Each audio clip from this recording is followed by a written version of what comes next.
A origem do pecado.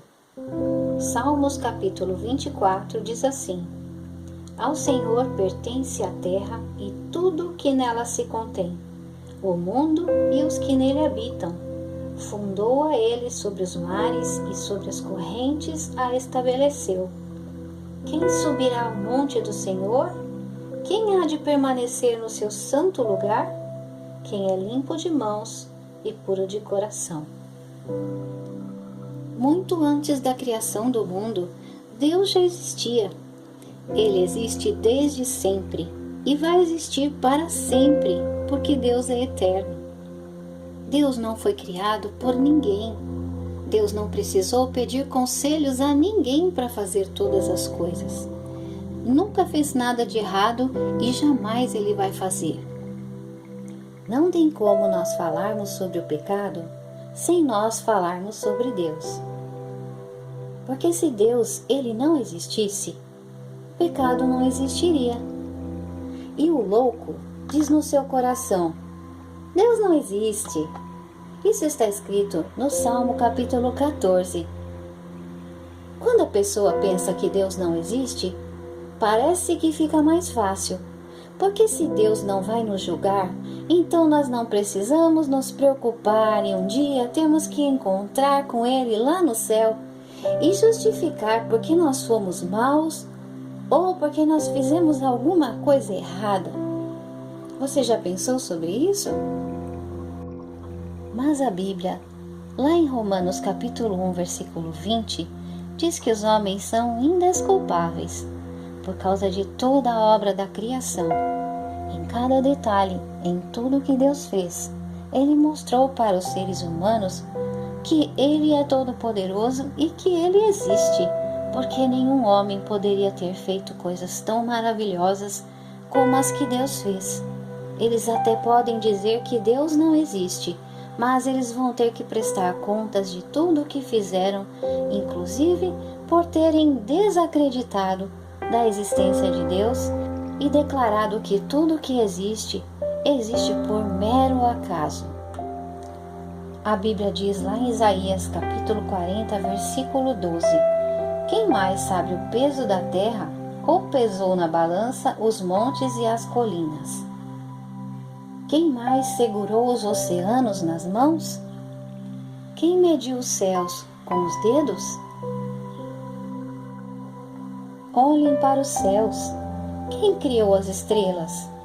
Ele as faz sair como um exército, uma após a outra. E chama cada uma pelo nome. Por causa de seu grande poder e sua força incomparável, nenhuma delas ousa se ausentar. Como você pode dizer que o Senhor não vê o que você está passando? Como pode dizer que Deus não se importa com você? Se Deus conhece o nome de cada estrela, com certeza Ele conhece o meu nome e o seu também. Além de ser todo-poderoso, que significa que Deus tem o poder para fazer qualquer coisa, Ele também conhece os nossos pensamentos, o que cada adulto e o que cada criança está pensando.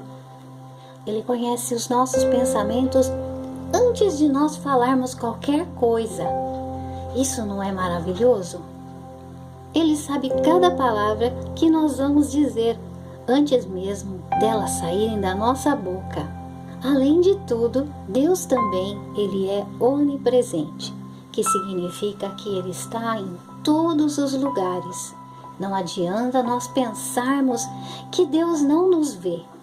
Ele vê todas as coisas. Isso nos dá uma tranquilidade de saber que não é um Deus qualquer, o Deus que nós servimos. Mas a nossa história de hoje vai falar sobre a origem do pecado. O que, afinal de contas, é pecado? Pecado é tudo aquilo que nos separa de Deus. Deus é tão santo que quando nós pecamos, nós não podemos ficar mais na presença dele. Você consegue imaginar O que seria se nós pudéssemos ir pertinho do sol? Todos nós sabemos que até olhar para o sol muito tempo é muito difícil. Assim como nós não podemos chegar muito perto do sol, porque senão ele vai nos torrar, da mesma maneira, por causa da santidade de Deus, se nós comparecermos diante dele com o nosso pecado, com toda a nossa sujeira e o orgulho do nosso coração, nós seríamos fulminados. Deus, ele é santo, e todos aqueles que se aproximam dele precisam ser santos. Agora que nós já entendemos o que é pecado, vamos conhecer a história do pecado, aonde que o pecado começou a existir.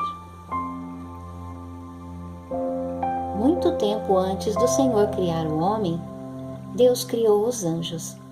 Os anjos também são filhos de Deus. Os anjos estão sempre na presença de Deus, servindo-o e adorando-o. Cada anjo tem a sua função. A Bíblia diz que dentre todos os anjos que Deus criara, havia um anjo que era especial. O nome dele era Lúcifer, que significa anjo de luz. Lúcifer era perfeito em formosura e ele era muito cheio de sabedoria. Era muito bonita a roupa desse anjo, toda cheia de pedras preciosas e de ouro. Junto com os demais anjos, Lúcifer, ele era um adorador. Os dias foram se passando e, apesar de toda a formosura de Lúcifer, toda a sabedoria que Deus havia lhe dado, ele começou a achar que tudo aquilo não era suficiente. E mesmo sendo tão belo e tão cheio de sabedoria, já não estava tão feliz em adorar a Deus como fazia desde que foi criado. Todos os anjos se reuniam na presença de Deus para adorá-lo, para servi-lo, mas algo muito triste começou a acontecer no coração de Lúcifer.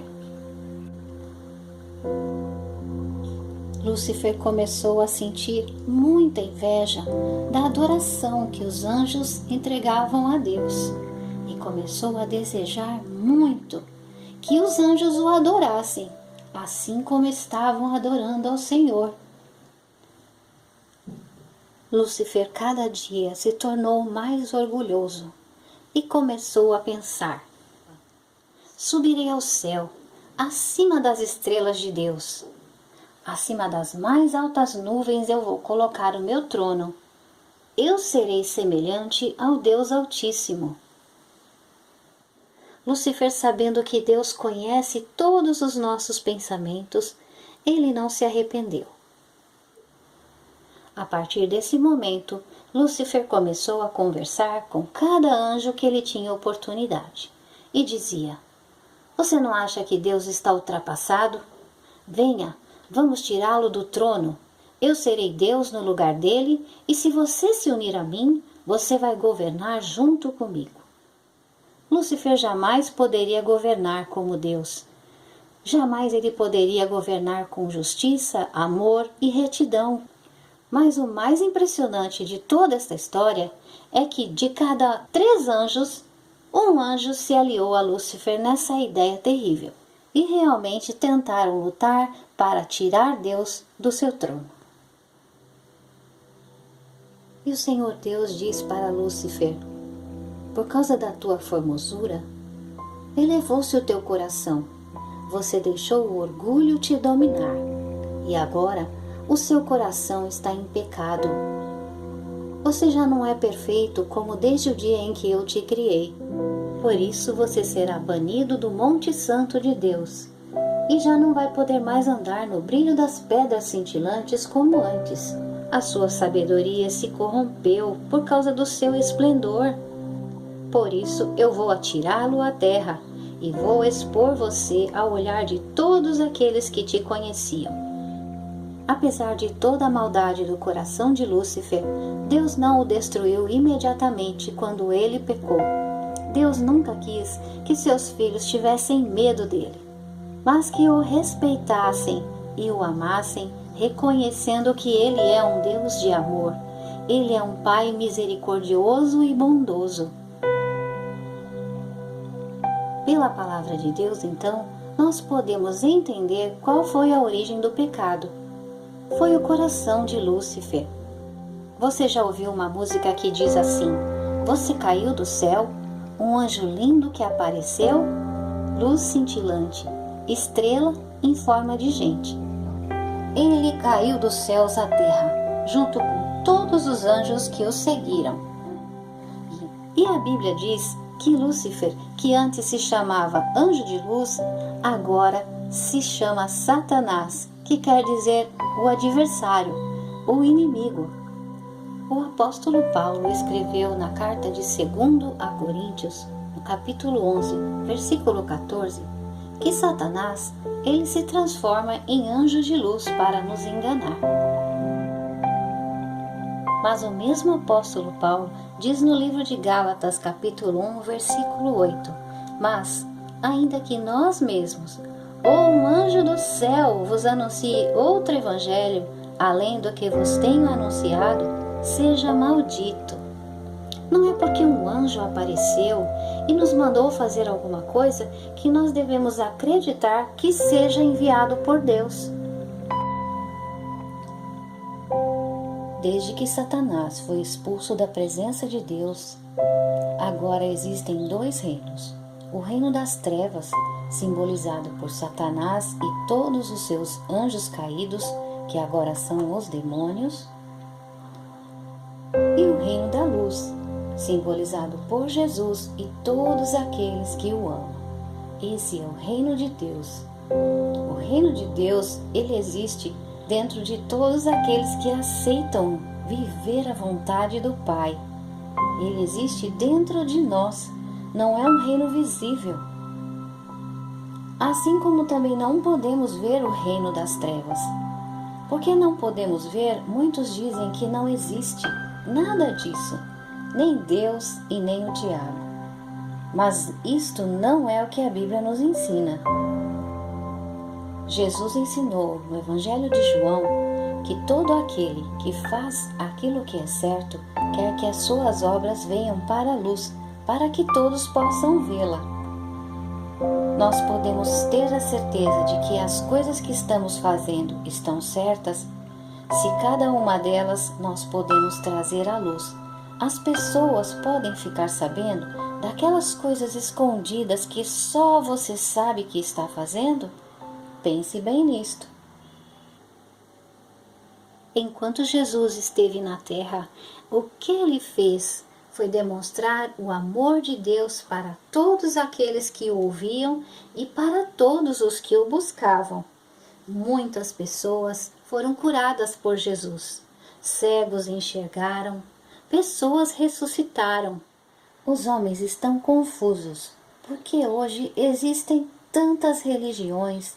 Por trás da religião, na verdade, está Satanás, dizendo que qualquer caminho que nós escolhermos vão nos fazer chegar até Deus. Mas isto não é verdade. Não é qualquer caminho, não é qualquer religião que vai nos levar a Deus. A religião, na verdade, é o esforço do homem tentando alcançar Deus e agradá-lo. Jesus disse aos seus discípulos, em João capítulo 14, versículo 6, eu sou o caminho, a verdade e a vida. Ninguém vem ao Pai se não for por mim. Então agora nós já sabemos qual é o caminho certo. Não é uma religião, é Jesus. O caminho certo é Jesus. E nós precisamos seguir os passos dele para que nós cheguemos ao Pai. Foi o próprio Deus quem determinou que nós só podemos chegar até ele por meio do seu Filho. Jesus também disse em João 8:32, e conhecereis a verdade, e a verdade vos libertará. E quem é a verdade? É ele mesmo, porque no versículo 36, Jesus disse, se pois o Filho vos libertar, verdadeiramente sereis livres. Jesus quer que nós sejamos livres de todo o engano. Foi o Senhor Jesus que disse também que o ladrão vem para matar, roubar e destruir. Mas Deus amou o mundo de tal maneira que deu seu Filho unigênito para que todo aquele que nele crê não pereça, mas tenha a vida eterna. Quando Jesus foi crucificado, ele foi colocado entre dois ladrões. Um dos ladrões olhou para Jesus e disse: "Se tu és o Cristo, desce da cruz e salva-nos a nós também." Mas o outro ladrão disse para ele: "Você nem mesmo teme a Deus? Não vê que nós estamos aqui porque nós merecemos? Mas este nenhum mal fez." E ele olhou para Jesus e disse: "Senhor, lembra-te de mim quando entrares no teu reino."